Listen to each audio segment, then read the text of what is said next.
La maîtrise du risque numérique est un axe majeur du Ségur de santé. Le nouveau référentiel de la Haute Autorité de Santé en fait d'ailleurs mention. Mais de quoi s'agit-il au juste lorsqu'on parle de la maîtrise du risque numérique et surtout comment avancer concrètement sur le sujet? Il est communément admis qu'un établissement commence à maîtriser le risque numérique lorsque celui-ci s'appuie sur un système d'information sécurisé, prévoit un plan d'action de continuité, sensibilise l'ensemble des professionnels concernés par l'utilisation des outils informatiques pour accroître l'implication des acteurs et surtout la vigilance collective. Et lorsqu'il met en place une veille de sécurité numérique, c'est-à-dire une prévention active de la sécurité des systèmes d'information. Décomposons maintenant les points importants numériques. L'établissement doit pouvoir s'appuyer sur un système d'information sécurisé. Qu'est-ce que ça veut dire? Pour sécuriser un système d'information, encore faut-il en faire les contours, c'est-à-dire le cartographier. Cartographier les traitements que mène votre établissement, car on ne peut bien protéger que ce qui est identifié. Quand on parle de traitement, on parle de comptabilité, de paye, de vidéoprotection, de télémédecine, de dossier médical, de dossier administratif, de facturation, de planning des temps de travail, d'animation, etc., etc.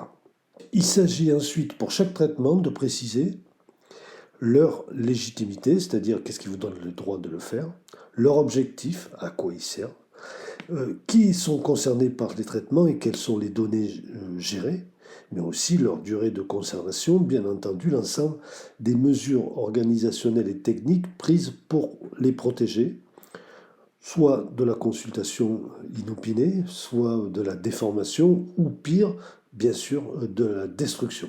Quand on parle de mesures techniques, il peut y avoir le contrôle des droits d'accès, la protection antivirus, anti-intrusion, les sauvegardes pour se rattraper, la traçabilité pour y voir un peu plus clair sur certains faits, la sécurité électrique et bien sûr l'ensemble des règles d'hygiène informatique que préconise l'ANSSI.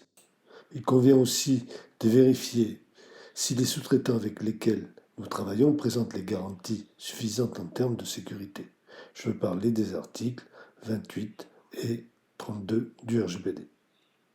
Cela ne doit pas nous faire oublier que nous devons aussi prévoir, en cas d'urgence, parce qu'aucun établissement n'est à l'abri, un plan d'action de continuité pour continuer à fonctionner, soit en mode dégradé, soit par un plan de reprise d'activité, PRA, ou plan de continuité d'activité, PCA. Il s'agit aussi de construire en interne une véritable politique de sécurité du système d'information, PSSI, définissant des objectifs de progrès lors de la revue annuelle de projet. Ensuite, en troisième point, il s'agit de sensibiliser l'ensemble des professionnels pour accroître l'implication des acteurs et la vigilance collective. Alors, naturellement, la sécurité informatique et la cybervigilance n'est pas uniquement l'affaire de spécialistes. Elle concerne tous ceux qui participent à faire vivre le système, c'est-à-dire tous les salariés. Il faut donc pour cela proposer des règles de fonctionnement d'utilisation stricte de l'informatique et sensibiliser le personnel pour développer une posture collective contre les menaces éventuelles. En dernier point, il s'agit d'organiser une veille de sécurité numérique, c'est-à-dire d'être au courant des failles de sécurité qui ont été déclarées par les éditeurs du système ou de logiciels et qui ont été répertoriés par l'ANSSI, de manière à télécharger les mises à jour correctrices et être ainsi protégé. Nous voyons bien ici que la protection des données est un véritable métier, ouvrant la nécessité d'une grande cohésion entre les directions d'établissement, les DPO, les prestataires informatiques et autres sous-traitants. Ce rôle de cohésion est notre cœur de métier. Nous pouvons vous aider à conduire ces changements dans la durée. Merci de votre attention.